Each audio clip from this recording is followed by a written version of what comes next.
Peoples party کے رہنما سعید غنی اس وقت اسلام آباد میں پریس کانفرنس کر رہے ہیں. کیے جاتے تھے اور اس کی بنیاد پر وہ جو بینیفٹس ہیں ان کو وہ دیے جاتے تھے. اور میں یہ بات مانتا ہوں، تسلیم کرتا ہوں کہ اس مینول کارڈ کی وجہ سے اس پورے سسٹم کے اندر بہت ساری لیکیجز ہیں اور بہت ساری کرپشن ہوتی ہے اور بہت سارے وہ فوائد جو جائز ورکرز تک پہنچنے چاہیے وہ نہیں پہنچ پا رہے تھے. تو پہلے اسٹیج پہ ہم نے نادرا کے ساتھ یہ معاہدہ اس لیے کیا کہ نادرا کے پاس پورے پاکستان کے شہریوں کا ڈیٹا موجود ہے، فیملی ٹری موجود ہے. اگر یہ کارڈ ہم خود سے بناتے تو ہم نادرا کے ڈیٹا کے ساتھ اس کو سنکرونائز نہیں کر سکتے تھے. تو ہم نے نادرا کے ساتھ یہ معاہدہ کیا کہ جو شناختی کارڈ نادرا اس وقت پاکستانی شہری کو ایشو کرتا ہے، ایک تو عام شناختی کارڈ ہے، ایک اسمارٹ کارڈ ہے. اسمارٹ کارڈ کے اندر آپ کو پتا ہے کہ بہت سارے اس کے اندر جو سیکیورٹی میجرز ہیں اور اس کے بہت سارے فوائد ہیں. تو ہم نے جو کارڈ مزدور کارڈ کے لیے چوز کیا وہ اسمارٹ کارڈ ہے. وہ تمام سیکیورٹی فیچرز جو کسی بھی پاکستانی کو جاری ہونے والے اسمارٹ کارڈ کے اندر ہیں وہ سب کے سب اس مزدور کارڈ کے اندر موجود ہیں. آگے چل کر یہی مزدور کارڈ جو ہے جس کو ملے گا یہ اس کے لیے ATM کارڈ بھی ہوگا اور اسی کی بنیاد پر وہ تمام سہولتیں، بینیفٹ، فیسلٹیز جو کسی مزدور کو ملتی ہیں وہ ان کو اس کارڈ کی بنیاد پر ملیں گی. جو آج ہم نے معاہدہ سائن کیا ہے وہ اس کا سبب کیا تھا، وہ وجہ کیا بنی کہ انیشلی نادرا نے یہ کارڈ بنا کے دینے تھے اور نادرا نے یہ کارڈ بنا کے دینا شروع بھی کر دیے. لیکن چونکہ یہ ایک نیا کام تھا ہمارے سوشل سیکیورٹی کے لیے بھی، تو ہمارے پاس جو ڈیٹا انٹری آپریٹرز تھے وہ اتنی بڑی تعداد میں نہیں تھے کہ وہ سارے کارڈ خود سے ہم جلد از جلد کر سکتے. تو ہمیں ضرورت اس بات کی تھی، اس پہ ہم نے ورکنگ کی. تو تقریباً کوئی 174 کا اسٹاف ہمیں نیا ہائر کرنا تھا صرف ان کارڈز کو انٹری کرنے کے لیے اور نادرا کو ٹرانسمٹ کرنے کے لیے. تو ہماری جو گورننگ باڈی ہے سیسی کی، اس میں یہ فیصلہ ہوا کہ بجائے اس کے کہ ہم اس کی ہائرنگ کریں، ہم یہ پروجیکٹ بھی نادرا کو دے دیتے ہیں تاکہ وہی ہائرنگ کریں اور وہی اس کام کو چلائیں. اس لیے کہ آگے چل کے شاید ہمیں پرابلم ہوتا اگر ہماری ہائرنگ ہوتی سیسی کی کہ وہ ڈیٹا انٹری آپریٹرز ہوں گے اور پھر وہ ٹرانسمٹ نادرا کو کریں گے. تو اگر اس میں کہیں کوئی پرابلم آیا تو ہم نادرا پہ ڈالیں گے الزام، نادرا ہم پہ ڈالے گا. تو ہم نے نادرا سے ریکویسٹ کی کہ یہ جو کارڈ سے ریلیٹڈ لوگ ہیں ان کی ہائرنگ آپ کریں اور وہ پیسے بھی ہم آپ کو دے دیا کریں گے اور وہ ان کی تنخواہیں جو بھی آپ کرتے ہیں وہ پروجیکٹ کے اندر آپ اس کو ایڈ کر دیجیے. تو پہلے نادرا ریلیٹڈ تھا لیکن بعد میں انہوں نے اس پہ ایگری ہو گئے. وہ ایک معاہدہ ڈرافٹ ہوا، ایک میمورینڈم ہوا سائن اور وہ ہمارے سندھ گورنمنٹ کے لا ڈپارٹمنٹ نے ویٹ کیا، اس کو اوکے کیا اور آج ہم نے نادرا ہیڈ کوارٹر میں آ کر آفیشلی فارملی وہ نادرا کے ساتھ سائن کر لیا. انہوں نے اور اس پہ تھوڑی ورکنگ کی اور وہ جو نمبر 174 تھا وہ ریڈیوس ہو کے 162 جو ہے انیشلی وہ نمبر بنا ہے. تو اب نادرا ایک آدھ دن کے اندر وہ ایڈورٹائزمنٹ کریں گے اور 162 نئے لوگ اپوائنٹ کریں گے صرف اس پروجیکٹ کے لیے جو یہ مزدور کارڈ کا پروجیکٹ ہے صوبہ سندھ کے لیے. اس میں جو بات بنیادی طور پر بتانا ضروری ہے کہ ہم اس وقت سوشل سیکیورٹی میں جو بہت ساری سہولیات ورکرز کو دے رہے ہیں اس میں بنیادی کام جو ہے وہ ہیلتھ فیسلٹیز ہیں. ہمارے پاس اس وقت 5 جو ہے وہ بڑے ہاسپٹلز ہیں صوبہ سندھ میں. ہماری 42 ڈسپینسریز ہیں اور 7 ہمارے سرکلز ہیں جہاں پر یہ ہیلتھ کی فیسلٹیز دی جاتی ہیں. اس وقت جو مزدور رجسٹرڈ ہیں ان کے پاس ایک مینول کارڈ ہے، اس کارڈ کو وہ لے کر جاتے ہیں اپنی فیملی کے لیے، اپنے بچوں کے لیے، اپنے والدین کے لیے ہیلتھ کی فیسلٹیز وہ لیتے ہیں. لیکن اس کے اوپر کوئی اس طرح کا چیک نہیں ہے کہ اس کے اندر ہم ٹرانسپیرنسی کو مینٹین کر سکیں اور جو لوگ مس یوز کر رہے ہیں، جو ورکرز نہیں ہیں اور یہ فیسلٹیز لے رہے ہیں ان کو ہم چیک کر سکیں. اس کارڈ کے ذریعے یہ چیزیں ساری یقینی ہو جائیں گی اور جہاں جہاں پر ہم فیسلٹیز لوگوں کو پرووائڈ کر رہے ہیں وہاں پر ہمارا کمپیوٹرائز سسٹم ہوگا. یہ کارڈ لے کر کوئی بھی جائے گا تو اس کارڈ کو وہاں وہ سویپ کریں گے اور اسے پورا ڈیٹا اس کی فیملی کا آ جائے گا. اس کے بعد پھر وہ جو ہے اس کو فیسلٹیز جو ہے وہ ملنا شروع ہو جائے گی. تو میں نے جس طرح بتایا کہ ابھی ہم نے تقریباً 1 ارب روپے کا معاہدہ کیا نادرا کے ساتھ.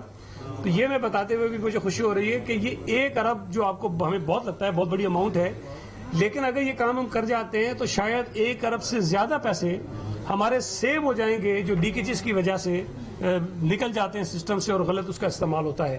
تو ٹرانسپیرنسی بنیادی طور پر اس کا جو ہے وہ مین عنصر ہے.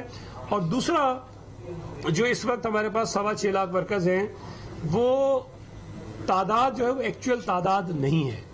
اصل میں یہ تعداد بہت زیادہ ہے اور وہ ورکرز قانونی طور پر جن کو یہ بینیفٹس ملنے چاہیے وہ اس وقت ان فیسلٹیز کو لینے سے محروم ہو جاتے ہیں. یہ کارڈ ایشو کرنے کے بعد ہمارا اندازہ ہے کہ پہلے یہ 6,25,000 کا ڈیٹا جو ہے وہ ایشو ہو جائیں گے، پھر اس کے بعد جو لوگ انٹائٹلڈ ہیں جن کو یہ نہیں مل رہی فیسلٹیز ان کو یہ کارڈز ملیں گے، اور پھر ایک اور فیصلہ جو سندھ حکومت نے کیا ہے پارٹی لیڈرشپ کی جو ویژن ہے اس کی روشنی میں، سندھ وہ پہلا صوبہ ہوگا کہ جہاں سوشل سیکورٹی کے جو بینیفٹس ہیں وہ صرف انڈسٹریل اور صنعتی ورکر تک محدود نہیں ہوں گے. ہم یہ بینیفٹس اپنے صوبے میں کام کرنے والے ہر مزدور کو دیں گے، جو چاہے خود مزدوری کرتا ہے، چاہے کسی کے پاس ڈرائیور ہے، کوئی اپنی ریڑھی لگاتا ہے، رکشہ چلاتا ہے، ٹیکسی چلاتا ہے.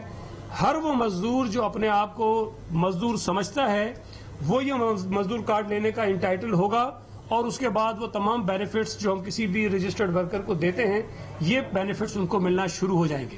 اب میں پھر کہہ رہا ہوں کہ یہ کام 2-3 مہینوں میں ہونے والا نہیں ہے. اس کے لیے بہت ایک طویل ایک پروسیس ہے جس سے ہم نے گزرنا ہے کہ 6.25 لاکھ کارڈ ابھی ایشو کر رہے ہیں، پھر جو رجسٹرڈ نہیں ان کو ایشو کرنے ہیں، پھر وہ نیا ایک فیز جو ہے جن کو نیا انکلوڈ کریں گے ہم لوگوں کو وہ اس کے اندر شامل ہوں گے. تو میں یہ سمجھتا ہوں کہ پاکستان پیپلز پارٹی کی قیادت شہید محترمہ بینظیر بھٹو صاحب سے لے کے شہید ذوالفقار علی بھٹو صاحب سے لے کے اور ابھی آصف علی زرداری صاحب جو صدر پاکستان تھے تب بھی ہم نے مزدوروں کے لیے بہت کام کیا، اور بلاول بھٹو زرداری صاحب کی قیادت میں ہم نے سندھ حکومت نے یہ مزدور کارڈ کا اجرا جو ہے وہ شروع کر دیا ہے. تو میں سمجھتا ہوں یہ بہت بڑا انقلابی کام ہے، اور انشاءاللہ تعالی جب یہ مکمل ہوگا میرا یہ سمجھنا ہے کہ یہ بے نظیر انکم سپورٹ پروگرام سے بڑا پروجیکٹ ہے، اور اس کے جو فوائد ہیں وہ بہت زیادہ لوگوں تک پہنچیں گے، اور ہماری کمٹمنٹ ہے کہ ہم یہ کام ضرور کریں گے. دوسری میری جو ملاقات تھی آج وہ ہوئی جو ہمارے وفاقی وزیر ہیں اوورسیز پاکستانیز کے اور ہیومن ریسورسز کے جناب ساجد توری صاحب، ان سے ملاقات ہوئی، اور ان سے ملنے کا جو بنیادی وجہ ہے وہ یہ تھی کہ 18th امینڈمنٹ کے بعد آپ کے علم میں ہے کہ جو لیبر کا محکمہ ہے وہ ڈیوالو ہوا ہے، لیکن بدقسمتی سے EOBI اور ورکر ویلفیئر فنڈ جو ہے وہ مکمل طور پر ڈیوالو صوبوں کو نہیں ہو سکے ہیں. اچھا، سندھ حکومت نے اس میں بھی لیڈ لی ہوئی ہے، اور ہم نے تمام محکمے بنا دیے ہیں. ہمارے پاس ورکر ویلفیئر فنڈ کا محکمہ ہے، قانون ہے. ہمارے پاس EOBI کا محکمہ ہے، قانون ہے.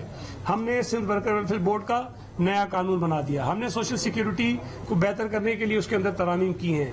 اب جس پر ہم کام کر رہے ہیں وہ یہ ہے کہ یہ جو ورکر ویلفیئر بورڈ ہے، سوشل سیکیورٹی ہے، مائنز ورکرز ویلفیئر آرگنائزیشن ہے، EOBI ہے، ان تمام محکموں کو مرج کریں گے اور ایک امبریلا لا بنائیں گے. اور وہ قانون جو ہے، وہ ادارہ جو ہے، یہ تمام سہولتیں جو ورکر ویلفیئر بورڈ دیتا ہے، جو مائنز ورکر ویلفیئر آرگنائزیشنز دیتی ہے، یا سوشل سیکیورٹی دیتی ہے، EOBI دیتی ہے، وہ ایک جگہ ہو جائیں گے، اور وہ ساری کی ساری چیزیں ہم دینا شروع کر دیں گے. تو آج منسٹر صاحب سے ہم نے یہ گزارش کی کہ 18ویں ترمیم کے بعد ان محکموں کو ڈیوالو ہو جانا چاہیے تھا. سندھ حکومت نے پوری تیاری کر لی ہے. پنجاب نے بھی کافی ادارے اور قوانین بنا لیے ہیں، کچھ KP نے، بلوچستان نے بنائے، لیکن وہ تھوڑا سا پیچھے ہیں. لہٰذا ان دونوں اداروں کو آپ ڈیوالو کریں تاکہ سندھ حکومت کے جو پروجیکٹس ہیں، جو منصوبے ہیں، جو پلاننگ ہے ورکر ویلفیئر کے لیے، ہم اس کے اوپر 100% عمل درآمد کرا سکیں. اور میں یہ بات دعوے سے کہہ رہا ہوں کہ یہ کام جو سندھ حکومت نے شروع کیا ہے، جب اس کے فوائد مزدوروں کو ملنا شروع ہوں گے تو کسی صوبائی حکومت کے پاس یا وفاقی حکومت کے پاس آپشن ہی نہیں ہوگا کہ وہ اس کو فالو نہ کریں. اس لیے کہ یہ اتنا بڑا کام ہے، جب مزدوروں کو اس کے فوائد ملیں گے تو پنجاب کا مزدور، KP کا مزدور، بلوچستان کا مزدور، اسلام آباد کا مزدور یہ مطالبہ کرے گا، یہ ڈیمانڈ کرے گا کہ جو سندھ حکومت اپنے مزدوروں کے لیے سہولتیں دے رہی ہے وہ ہمیں بھی دیں. تو آج بڑی اچھی میٹنگ ہوئی ہے، اور ماضی میں جب فہمیدہ مرزا صاحبہ کے پاس وزارت تھی انٹر پروونشل کوارڈینیشن والی IPC کی، اور زلفی بخاری صاحب کے پاس یہ ساجد توری والا محکمہ تھا، تو انہوں نے اس مسئلے کو حل کرنے کی کوشش تو کیا بلکہ اس کو خراب کیا. اور میں نے بات ریکارڈ پر اسمبلی میں بھی کہی، CM صاحب کو سمری بھیجی، فیڈرل گورنمنٹ کو کنوے کیا، اور سندھ حکومت نے ڈیسیجن لیا تھا کہ ہم اس کو کورٹ میں چیلنج کریں گے.